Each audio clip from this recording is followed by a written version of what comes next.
the Women Changing the World podcast, a podcast on a mission to bring you some of the most amazing women I know who are doing incredible things to generally make the world a better place. From corporate sustainability to straight up magic and everything in between, you'll meet the real life humans who are birthing the new. I'm your host, Liz Best, and I'm here to amplify the stories and voices of women who are changing the world.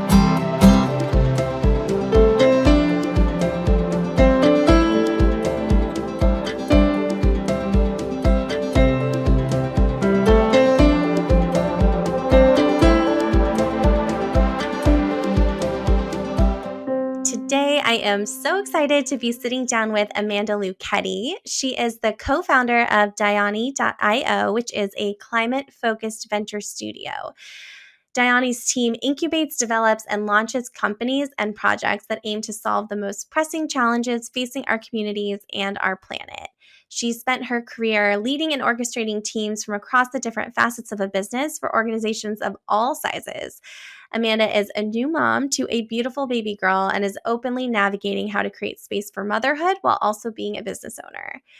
Amanda and I talked about all sorts of things, from user experience and how it can help solve sustainability challenges to her own journey and breaking up with hustle culture and redefining things like hard work and full-time. Without further ado, here's our conversation.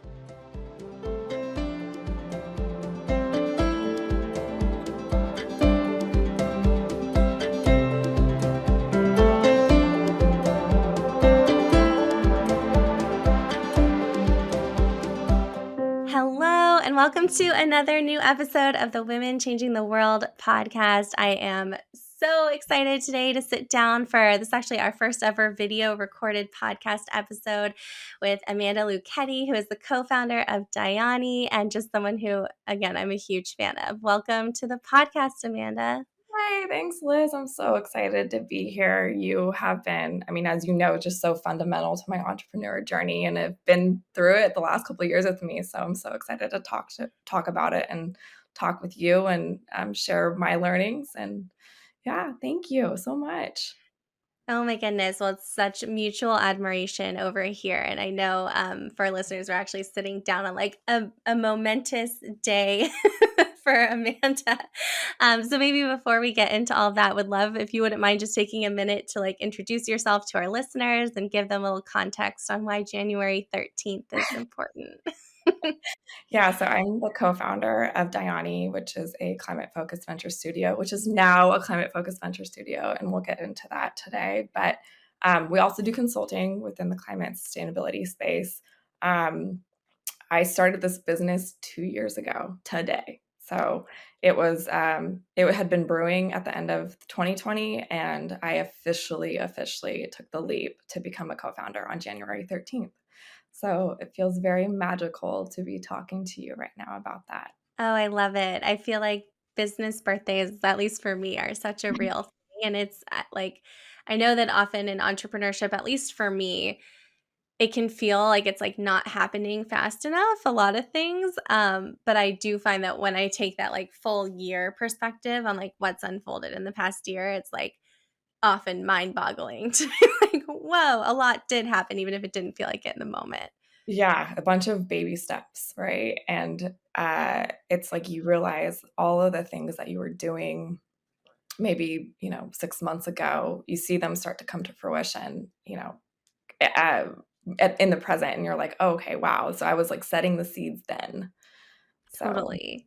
yeah, Totally. very special. And then I became a new mom recently, so I'm very much navigating, openly vulnerable, navigating motherhood and business and how I'm making it work, and like what things need to give. And that's been a big learning curve, but learning as I go.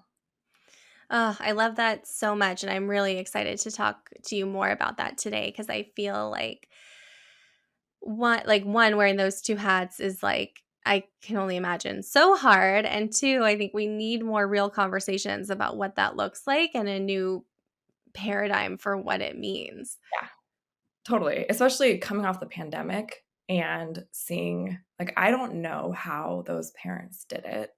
Like, I don't. I have so much empathy and like want to give each one of them a huge hug. Just it's a lot, and I think that I have a new outlook too on what, full time means, and like how I'm actively redefining what work looks like for me. So yeah. Absolutely. Again, so excited to get more into that. But maybe before we do, would love to hear a little bit more about Dayani and maybe like the journey for it to become a climate focused venture studio. So we started Dayani in October, well, technically January 2021 is when we like officially stood it up. Um, we had been talking through it at the end of 2020, and um, I'll talk about, I guess, what we offered initially, and then where we're going, and then can dive a bit into like how we were founded. So we started in 2021, and really it was an agency firm, part like a services model to work with companies within the climate and sustainability space. And we were going to offer UX design and tech consulting services because that was the easy and natural fit based on where we were coming from. We were coming from working at a large firm, and we wanted to put those skill sets to use in this space. And we all had this passion to be working here. And so we knew it was a natural fit to go there and to offer that type of model. And, we've had uh, the last couple of years, we've been able to work with like a heat pump and storage company and designing their consumer facing app. We've been able to work with some early stage entrepreneurs on their community owned wind power idea and help them crystallize that concept. And we've even consulted on the decentralized data governance protocol, which is aimed at carbon accounting. And so we've done a lot of different things, and truly the last couple of years has been learning like where we're going to be best situated to go. This has been a huge learning curve. This area, there's so much areas of the business, and we knew we needed to grasp and have a good understanding of the different solution areas, not kid ourselves and saying, "Oh, we know what's going on." We did not know much going on, so we just knew we wanted to be in this space. Um, and so we have been working with a lot of entrepreneurs and realized that we wanted to go this venture studio route. And I would say, basically incubate, develop, and launch companies and projects that are aimed at the most pressing challenges that we're facing with climate change and with our communities that are all impacting the planet. And we just felt this is where our heart was going. And to get a bit more granular around the focus, we are still going to do consulting because that revenue is feeding. We're completely bootstrapped, so that money is feeding the venture studio right now. But the three areas we're focusing on now, one's within climate health, more specific mental health, and how climate anxiety, eco anxiety, that specific area, and what tools need to be developed to address that. The second one is within soil health, and I'm like a geek out about soil. That has been something that I've learned a lot about over the last couple of years. And the team that's working on this idea it's grown organically with people that I've met in the different virtual communities. So it's so excited to see the team that's on this developing this solution within soil health. And then the last one is this market intelligence tool for decarbonization initiatives, and we're working with another entrepreneur on that. Um, so those are our three initial areas of focus.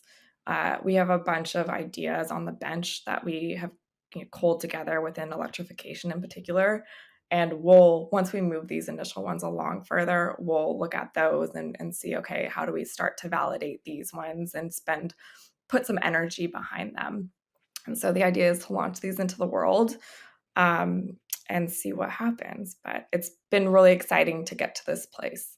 Oh my goodness. I have full body chills listening to you talk about this. It's so exciting. And I know it's been such a journey to get here. But hearing you talk about it, it feels so aligned with the vision and the mission that you like had in your heart as you set out to start this company.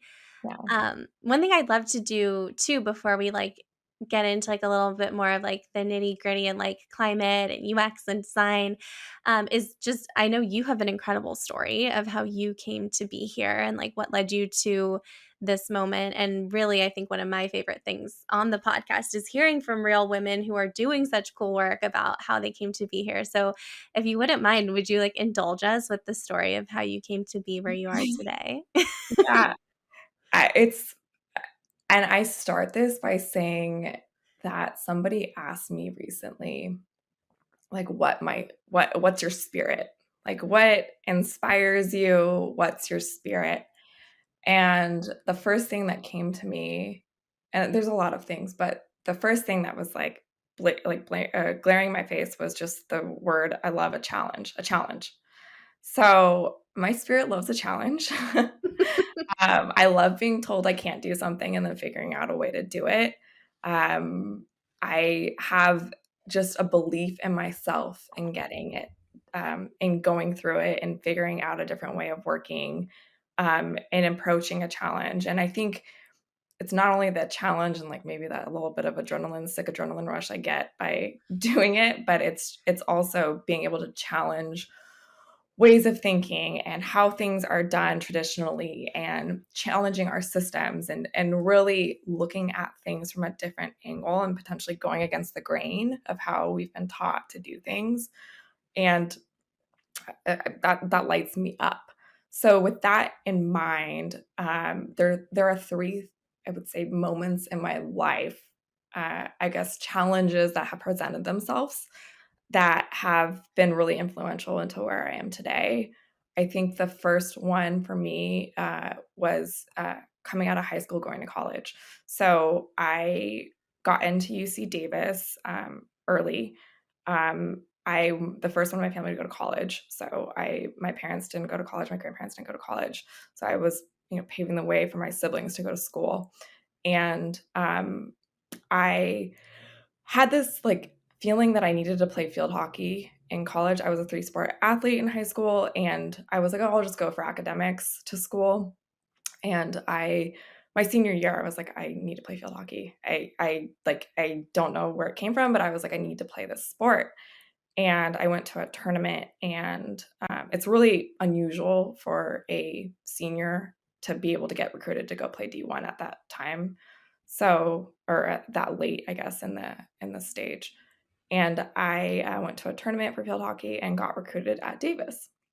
So Davis, and I'm a big believer in synchronicity and like signs from the universe. And uh, Davis was starting their Division 1 field hockey program. So it's part of the inaugural program. And so for me, I decided to go there. I signed and I competed for 4 years, went through the program. I was one freshman of 22 that started the program, and only 11 of us remained at the end. And we got our ass kicked by 5-year seniors that were playing at Virginia or North Carolina, some of the best field hockey schools, right, in the nation. But that experience truly taught me what the different pillars are to build a successful team and a real solid foundation. And that experience and the team building aspect of it has been really applicable into what I'm doing now. And uh, just translates strongly into the business world. So that was one challenging experience that I went through and came out the other side, and it was a huge growth opportunity for me. The second one is I worked for a small agency out of school, I worked in the university setting, and then I decided I didn't know what I wanted to work within. And so I knew if you were in an agency, you got to wear a lot of different hats. You got to work on a lot of different projects and different categories. And so I was like, I need to go work at an agency. So I went and worked for like a startup small firm. And that they had like a major shakeup where it was a small team and the CEO left, and I literally was like under the CEO. It was like I was an account manager and worked directly with him, and we had the creative teams. It was a small team, and the founders were both creative directors or executive creative directors, and they placed me into a senior role overnight. And we're like, so now the CEO's gone. We need you to help us run the accounts. We need you to help us run our operations. Like, we need you to basically help us run the firm. And I was like, oh shit, okay. And I think a lot of people would have left and quit and done something else. And I decided to stay there for over a year. And that experience really taught me how to run a small business. And it's very applicable to how the learnings from that were very applicable to how I started Dayani. So I stayed, I went through it, and there is actually when I started to realize I really had this yearning to go work within climate, and wanted to work more on like the early stage ventures. And I was actually asked to be a partner at this firm, and I just decided at that point I was like, I'm not ready for this. I feel like I need to go work at a large firm. And so then I went to go work at a large firm, and I got to go when I left, I was going to go work on a carbon offsetting platform at this large firm in San Francisco. And so I was like, okay, great. I get to go work on this project and work on this organization and truly see like if this is the space I want to be in. And that's when I also knew I wanted to work on more digital products and projects and work with more digital teams. Like I really liked that type of work. So that led me into that direction. And then I think the last challenge that I'm in is now is currently. So I think starting Dayani was a huge challenge. And I didn't think of it as a challenge until somebody literally was like, so you decided to start a business during a pandemic and then you just had a baby. And I was like, oh yeah, I guess I did. Like, you put it like that. Yeah, I guess it is challenging. It's hard. It's not traditional. And but really starting a business in a pandemic it's hard. It was hard. I didn't realize it then, and maybe that was a good thing, but I needed to really rebuild my network and connections and community and really learn. I feel like the last 2 years I've gotten a master's in climate like on my own. And I didn't have full faith that the revenue, like that I was going to be able to sustain this. I took a major risk, but I had this gut knowing that I needed to work. I needed to do this. I needed to focus on the biggest challenge of our time, which is what I think. And part of that story and that challenge, which is just really fascinating, is of like how Dayani came to be. So I'm going for a walk. Like it's 2020, pandemics are happening. I'm like, okay, I can't keep doing what I'm doing. And the firestorm happened in August, and we have family staying with us because of the fires, because they were evacuated. And I'm just like, what is going on with the world? And I just was like, I, I I need to be like 100% focused in this space. And I don't I went on a walk in October of 2020, and I had this like crazy clarity of like, you need to work in climate sustainability and you need to start something. I did not know what. I was just like, okay, universe, whatever. Like my thoughts were, I went home, and I remember like telling my husband, I'm like, I have this crazy idea. Like, I think I know what I want to do. And he's like, yeah, whatever. And I kid you not, Liz, that next week, I'm having a conversation with the digital and innovation leads at the company I was at. And they're like, so Amanda, we're going to start our own company, or we think we are. I was like, oh, that's cool. And I'm like, well, what do you want to work in? Like, what do you want to do? They're like, well, so we want to focus within climate and sustainability. And my mouth just like dropped. Going back to synchronicity, I was like, okay, is this another sign?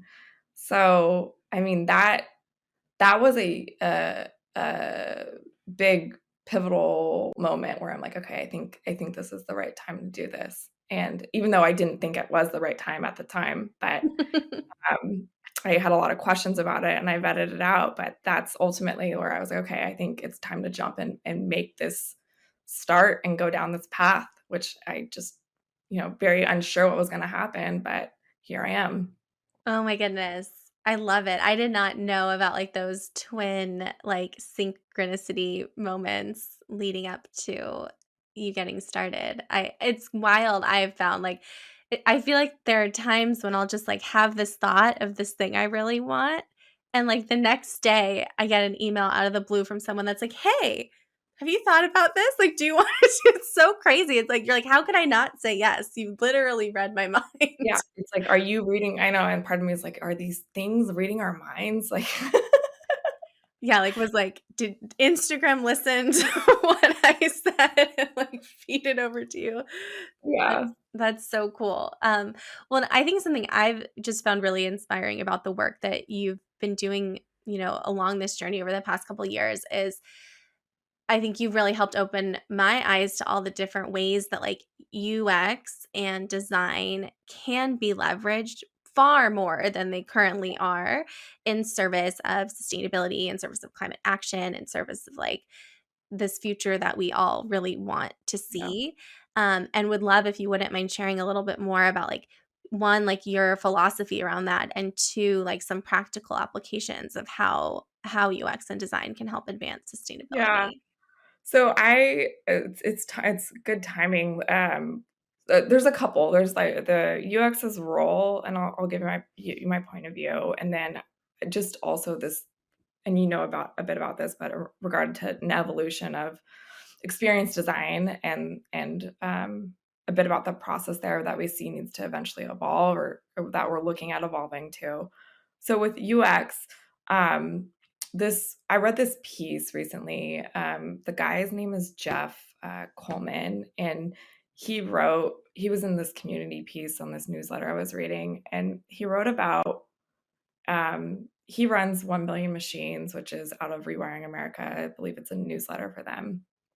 And he put it in a really good light around just some of the barriers when it comes to just electrification, take like electrification in particular. But he was like, it should be easier to buy a heat pump than buying a home. Like right now, I can go on Redfin, right? And I can, get a house, right? We make it so hard right now. It is really hard to electrify, just taking America, for example. And what he talks about is that there are these underlying like structural and systemic barriers for us to be able to make it happen and to make it easier, to make it equitable. There's all these different areas, right, that need to change. And the first one that he talks about is regard policy and regulatory. The second one is technology, and think about technology in regard to hardware, the actual things, and then the third piece is the soft infrastructure, and that is the human and the digital systems and the structures that need to be there that enable us to actually scale and adopt these new technologies.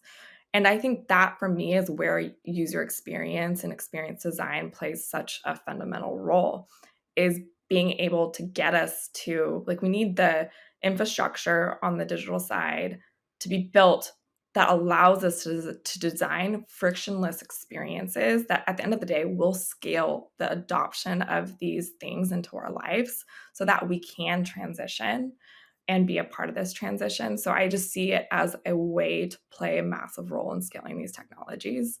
And you're starting to see it with I think about like Span, which is the startup where they've reinvented the electrical panel and made it like a smart panel so you can actually control it like on your phone. And so there's all these different areas of that. I think experience design is going to play a fundamental role when it comes to the adoption of these by individuals. Um, so that's my one example or regard to the role. I think twofold is this evolution of experience design and more around the process. So when we talk about user experience, we're focused on the user. We're like focused on human-centered design. Like, but that's part of what has gotten us a bit into this mess as well with climate. And we do believe there needs to be an evolution of human-centered design that places this priorities not just on what the user needs and wants, but really is thinking about, okay, if I create something and design something a certain way, like, am I taking like ecosystems and other communities that maybe haven't been part of the been at the table like into consideration? And uh, I think there's a massive opportunity there to really redo like a paradigm shift of how we need to approach these problems. And so there's this that's part of the process that we see needs to evolve, and um, we see that uh, it will it will start to change how we do business. It will start to change just how things are done in general and how we perceive things. And if designers start to think through this lens of like climate lens, and if I design like and what's amazing about designers is they're systems thinkers, and they think about all, and that's what I love about experience design is you think about all of these implications. There's this behavioral piece, there's this data piece, and then there's this like art piece of it, right? And being able to think through, okay, how am I going, if this behavior is influenced, what is that going to do to the environment, right? And so I truly believe designers play such a powerful role when it comes to this. And I think that there's a role for everybody when it comes to climate and sustainability. And it's just figuring out where your skill sets, right, can be applied. But we need so many people focusing in on this area. Absolutely. Well, and I think like one super practical example that um I feel like came into like my awareness through conversations with you is like you think about online shopping and like when you're like checking out to purchase a product, like is like your shopping experience like incentivizing you to make the most like environmentally responsible decisions, and like also fully appreciating that like a lot of this is these are also systems problems, and I don't think that the like it's up to us as individuals, like individual action is not going to solve the climate crisis, it's a piece of the puzzle. But Right. like how as a company or an organization are you making it easy for your customer to make the most Right. environmentally responsible decision, and like how are you incentivizing that, or like are you even giving people the option to like have something shipped in the most environmentally sustainable way, Yeah. like maybe they don't need it tomorrow and they don't need it shipped by air, or like maybe they want recycled packaging or like no packaging, or what are those options that you could give the consumer, and then how do you also have the business processes and operations that support people being able to make the best decision. Yeah, I mean that was a bit about like this climate centered experience design that we were like working to pilot last year. Was like, how are we making this an easy decision? And we truly believe that companies have power, have so much power to drive change and behavior change. And I mean, if you think about like an e-commerce platform, if you think about Amazon, or if you think about Walmart, like how many people they touch, right?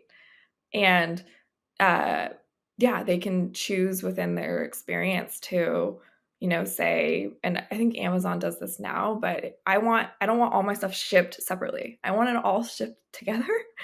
I know that there's also technology that they're trying to make it easier, like if you're buying like a pair of pants, like uh, making that experience so you're not having to constantly return and send things back and forth and back and forth. So cutting down on returns, like there's so many ways to think about it. And then like if you think about even food ordering delivery services and choosing what you eat, there definitely is a role where you can nudge people to be like, choose a plant-based meal tonight. Like you don't have to constantly choose a meat-based meal. So there's little things that you can do within these experiences that I think add up in general over time and can make a very large impact. But it's being aware, right? It's just having some sort of awareness that this is possible. Absolutely. And I like also like asking like how can we make like the quote unquote like maybe not right thing, but like the best thing, the easy thing. Yeah.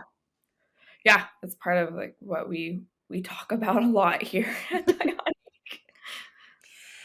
I love it. Well, I'm curious, like, for people who are listening who are who are like either just, I mean, I would love to know what your day to day looks like running Dayani. Like, you have a lot on your plate, being a new-ish mom. Like, could you give us Uh, a sense of like what an average day or an average week in your life looks like?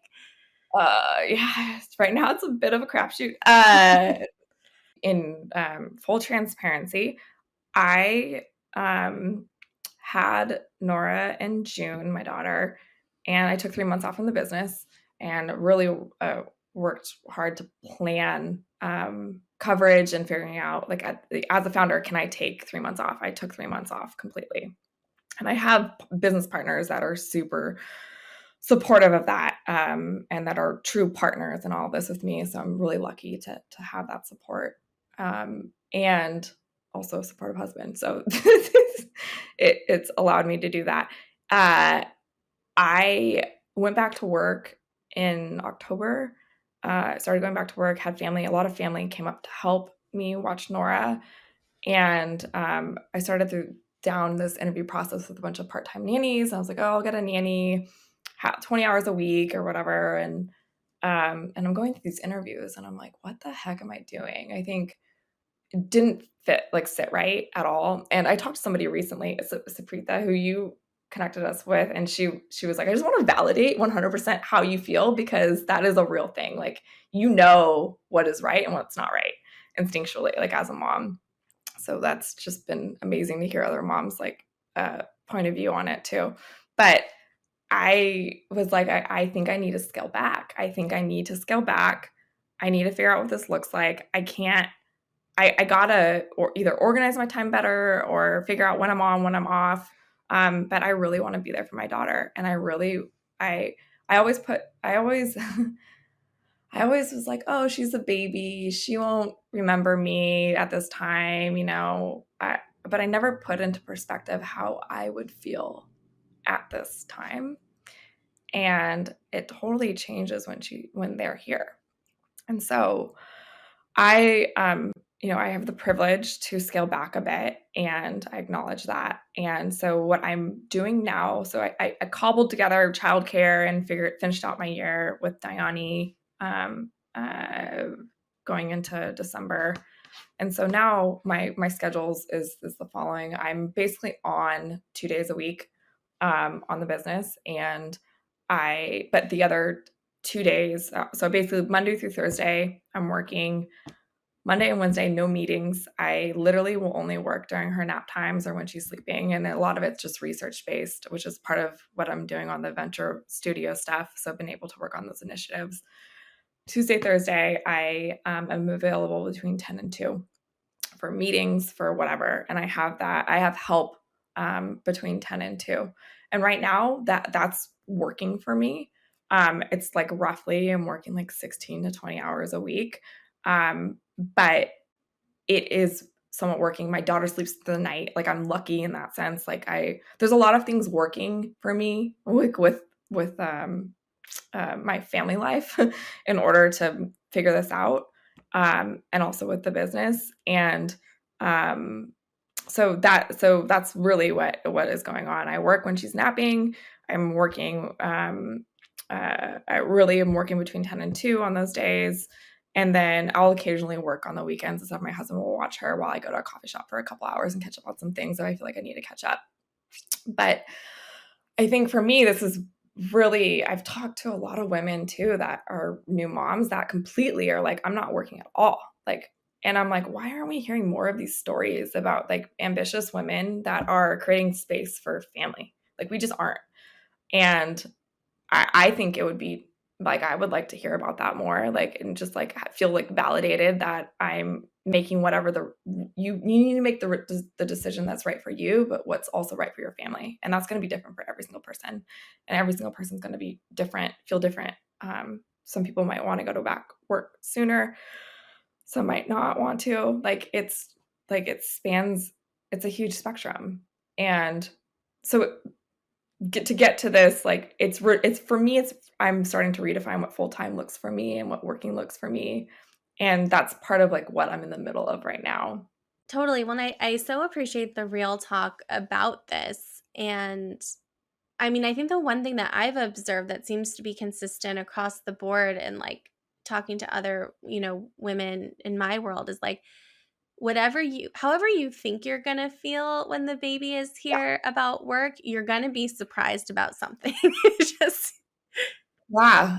I mean that wholeheartedly believe that.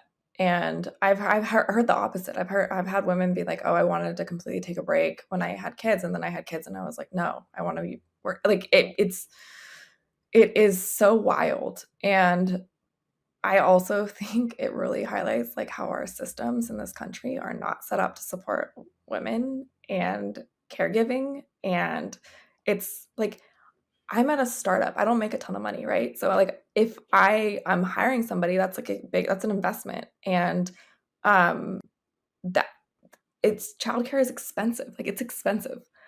And so, and then too, like on the other side of it, it's like I really want to be there and support. It's a lot of work, right? It's probably it's some of the most impactful work that caregivers are doing because they're helping people, they're helping the next generation.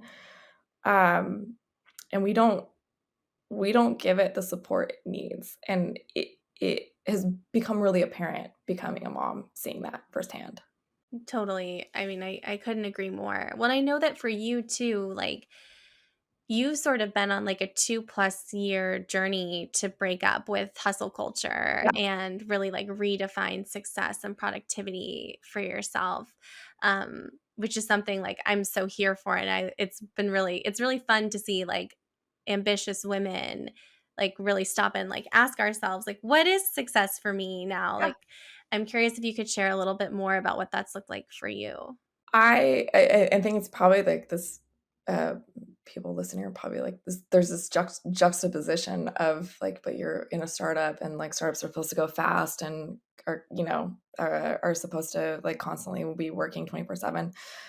Um, I was really adamant starting Dayani that I didn't want the foundation of this company started on the back of hustle culture. Like it just I I knew that I was coming from a world where it's constant work, work, work, work, like 70-hour work weeks. Um, you're like a cog in the machine, right? Like, and I'm like, there's got to be a better way to do this. And I think there's something I'll read it here. I have it up, but it's this quote I found that I think really summarizes kind of this uncomfortableness that I've been trying to possess and be okay with. But the truly valuable skill here isn't the capacity to push yourself harder, but to stop and recuperate despite the discomfort of knowing that work remains unfinished, emails unanswered, and others people's demands unfulfilled. Like for me, like that has been this healing journey that I've been on, like reading that like over and over of being like, okay, I'm going to focus on what I think is priority right now. And guess what? There's things that are just not going to get done. And it's what it is.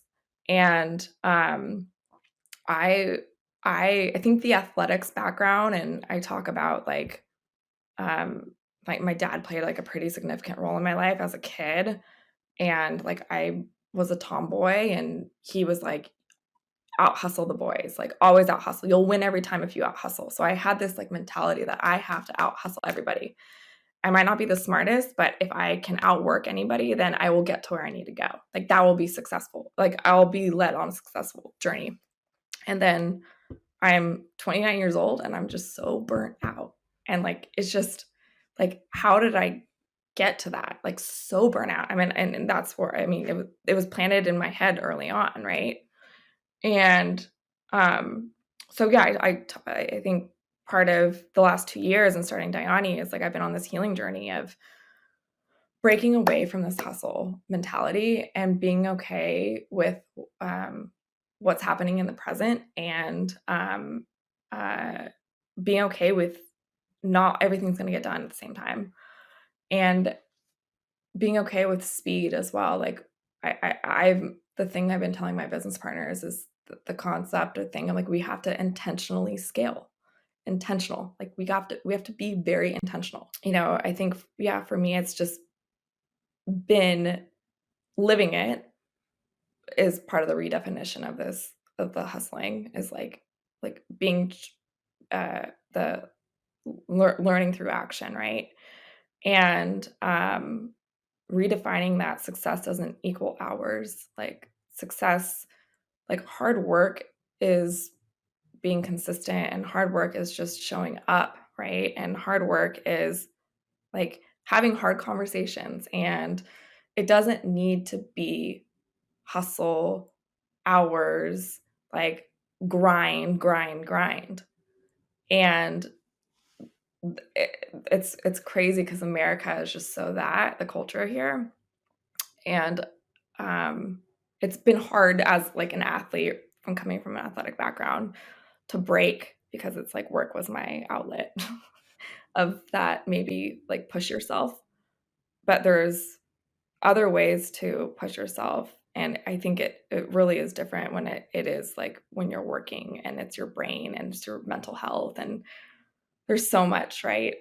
And so that, anyways, that's a bit, that was a little bit all over the place, but it's a bit about like how I feel about, I guess, hustle culture, and where I think as a society we really need to question it moving forward. Thank you. I mean, I find it so inspiring the way that like this has been so core to your intention with your business from the very beginning. And I also like, I want to like highlight and underline and all the things like this idea of like, and it's something that I've been doing a lot of like thinking about and reflecting on and working on, and then like getting it wrong and like reflecting on it and working on it some more. But this idea that like the hard work is doing things differently and Yeah. like embodying the possibility that a different approach is possible. Like it's not being on your laptop until 11 o'clock at night.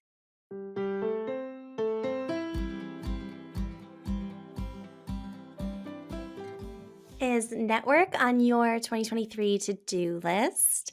Hi there, it's Liz. If you're liking our conversation and our approach to personal development, career advancement, and living a life that turns you on, I invite you to join our community, the Girls Club Collective. We are the intentionally intimate personal and professional development community for women who are changing the world. Instead of asking for a seat at the table, we decided to build our own. Like most change agents and rebels with a cause, you don't often have enough hours in the day to change the world and cultivate a strategic network. If overwhelm has become your second language and you're feeling tired of trying to convince your own marketing team to actually read your ESG report, you're in the right place. We know that sometimes trying to make a difference can feel like being that one person out on the dance floor trying to get the party started. And that's why we created the Girls Club Collective. It's where women changing the world organize, and all you have to do is show up as yourself. We are the anti establishment version of the Boys Club, reimagining ambition and leading the movement of meaningful work fueled by moxie, strategy, and a little bit of magic. That means you not only gain access to a community of people you need to know, you'll also take a look at how you can grow as a leader, what you really want, and why your dream of living by the beach and working for yourself isn't as crazy as it sometimes feels. By offering monthly peer advisory, salons on timely and relevant topics, networking power hours, and more, the Girls Club Collective is your extended team, your extra brains, and an energizing environment that is geared toward your personal and professional growth. We believe that changing the world is a team sport. Join the collective designed for exactly that and use the code PODCAST, that's all caps podcast, for 10% off your first year of membership. You can find the link to join us in the show notes. And I cannot wait to see you in the collective.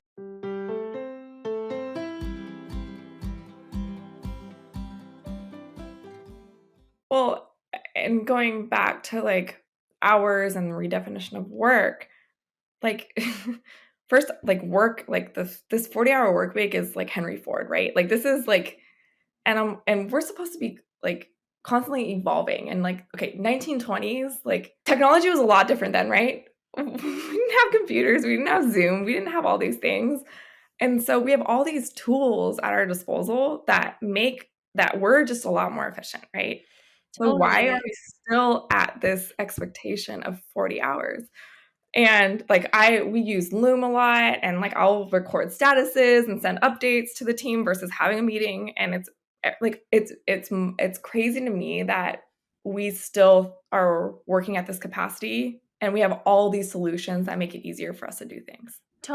Yes, absolutely. I feel like since college, I've kind of been like, I feel like I'm like, well, like, like the internet's going to become a thing and people are going to become this much more efficient. Like, why wouldn't every job be like a 20-hour a week job? And I think Exactly. and especially looking at like the disparity, especially over the pandemic and like the people who had jobs and were working like 50 hours a week, and then all the people who wanted jobs and there was no job. It's like, how is there not a reallocation of this work in a different way that makes more sense? Yeah. Yeah. I think becoming a mom and I obviously knowing I didn't want to start my foundation of the company like on that. None of us did. But also I think becoming a mom, you realize, okay, like is there a world where I can do both, where I can be the primary caregiver, be present, but is there a way for me to also like do things that I really want to do? It's all iteration. Like you try out what will work for you, but I think it is potentially possible. I think we have the tools to do it. And it really depends, obviously, on the type of work that you do. Like, if you, it totally is dependent on that. But for work where I am, online or at my computer, at my desk, whatever, like I think it is possible. And I love seeing that more people or more companies and countries are going like a 4-day work week for example. I'm like, okay, we're making progress. Yeah, it's really fascinating. And I think it's just fascinating to ask ourselves and to talk about and to see if, okay, can we challenge this moving forward? I agree. Fully agree. And I think it's something I would love for us to see change in our lifetimes. One thing I really wanted to ask you about too, like a big focus on the podcast this season is community and the role that community like can play, I think, in just in, like accelerating all sorts of things and in like bringing more connection into our lives. And I know community has been a big part of your journey in building your business. You alluded to that earlier, but I'm curious if you wouldn't mind sharing a little bit more, like your take on community and the role that community's played. Yeah, community, I feel like is everything actually.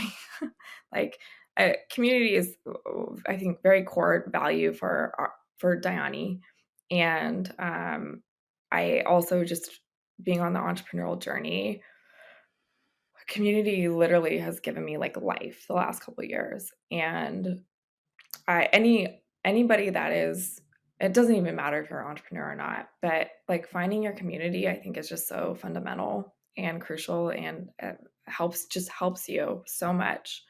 I obviously, Liz, have been a part of the masterminds and part of the women changing the world stuff, and with you and being a part and with those women in that community has helped me so much just to learn and to feel like I'm supported and to feel like I can be vulnerable. And vulnerability is so key here. That has just given me life. I also think I started a business in virtually, and virtual community in general has been huge. So I joined like my climate journey. I've joined like a women in clean tech and sustainability. I've joined these different groups where there are communities that I've been able to create with these people, or with these organizations that have started and really have been able to, like, some of the people we're working with on some of the projects were all I met through that, and have created this little hub of people that I rely on and that I can share feedback with and I can turn to. Having a baby as well, like and being able to talk to other moms and dads that are maybe in a startup and are trying to figure it out, like that has helped me mentally so much. I cannot recommend finding community enough. So yeah, that I would say that that's the gist of it. But I have to say though, women community is special. It's Hmm. very special. There's a lot of magic and power there, and you can feel it when you're in those types of communities, or you're having, even if it's a Zoom meeting with like 6 people, 6 other women, like you can just feel the energy, and it's very, very powerful, and it's really, really special. Mm, I couldn't agree more. Thank you so much for saying that. And honestly, like I feel like you've been such a like generous pillar in like some of the communities that I know we've gotten to be a part of together. And I'm just yeah, so grateful because I feel like something that starting a business like we're all just like on an island in so many ways. We've all been on islands in so many ways over the past 3 years. I think we're all like just so deeply craving connection. It's true, but just being able to show up authentically, I think, too, is just huge, and I also think we can weirdly, like, connect with people now, like, going through, like, kind of this collective traumatic experience with the pandemic. We can maybe connect more than we previously did with other people. It's kind of it's strange, but I feel that in some way, shape, or form. Yeah, I would agree. I feel like in a weird way, we've sort of like, well, I think like in-person connection is so special and like has such a huge role. I feel like we've also like really achieved a lot of us like a new level of like virtual intimacy Mhm. without being physically in the same place that I don't know that I would have believed was possible until we were like forced to try it. Yeah, agreed, agreed. Oh my gosh. Well, I can talk to you for hours. I would love to talk to you for hours. I also want to make sure I ask you a few of like my favorite sort of quick hit questions before we wrap things up. I want to be respectful of everybody's time. My first favorite one is younger self advice. If you could give your younger self any advice, like you can pick an age or it can just be generic advice. What do you wish younger you could hear? I'll pick, like, high school, even though I think this is probably applicable to a different time, but I'll pick high school. So, just around, like, focusing around the things that light you up. I I've shared this with you, like, I was a people pleaser, and I focused a lot on what would light other people up and not myself. I think the advice I'd give myself is to really hone in on those things that light you up and continue down that path and continue to explore those things. It was one of the reasons why I avoided climate for a bit, because I was trying to figure it out, but also I just didn't feel like I had like the support there from the family front.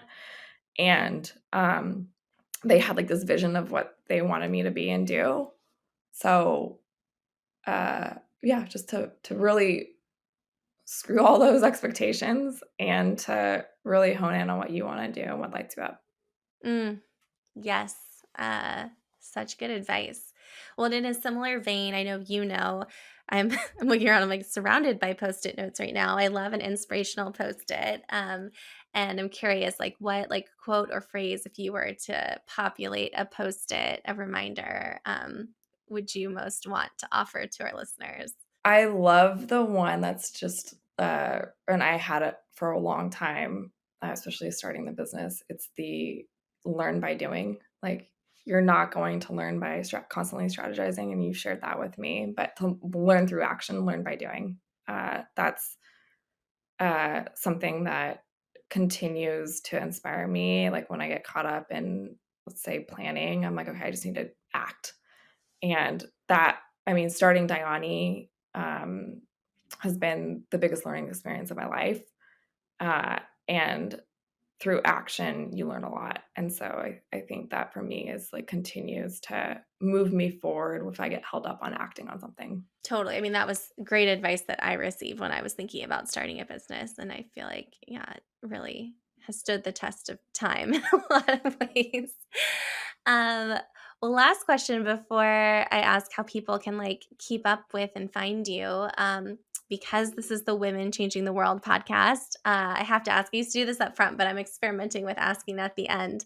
If you could change one thing about the world, what would be your one thing? I would say we need less fear and we need more love. I would love there to be more love because that stuff compounds big time. And that would be like, I think the one change I would make because I think it would change a lot of different things.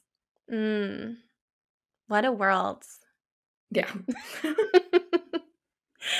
Well, this has been such a treat for people who love what you're doing as much as I do. Where is the best place for people to find you, follow you, learn more about Dayani? Yeah, I would say you can go to Dayani.io to check out our site and contact us there. Um, LinkedIn, Amanda Luchetti, or you can email me directly, amanda@dayani.io. Love talking to people that are trying to transition into climate because I can help point them into different groups and directions that different communities that have helped me. And then if anybody's interested in learning more about what we're working on in the Venture Studio, just to contact me. I would love to talk with you, have you involved, share a bit more about what we're working on, but would love to hear from anyone interested in some of the concepts that we're working on. Oh my goodness, I love it. And I hope people take you up on that because I feel like, yeah, what you're working on is so, so, so cool. Thank you so much, Amanda, for being on the podcast. It's been such a treat to have you. Thank you, Liz. You're so important to me. So it's so nice to be on it. I'm so honored. Thank you. Oh my goodness, the pleasure's all mine. Happy business birthday. Thank you. Thank you so much for tuning into this episode of the Women Changing the World podcast. Please rate and review the Women Changing the World podcast on Spotify, Apple Podcasts, or Google Podcasts, and don't forget to subscribe for future episodes. You can find me on Instagram. My handle is liz.best, that's lis.best, or you can find me on LinkedIn by searching my name, Liz Best. Join my mail list by visiting elizabethbest.com/monthly meditation, and you'll receive all the latest updates on events, retreats, and opportunities to work with me, plus a monthly love note from my heart to your inbox. I am so excited to keep in touch, and I'll see you in the next episode.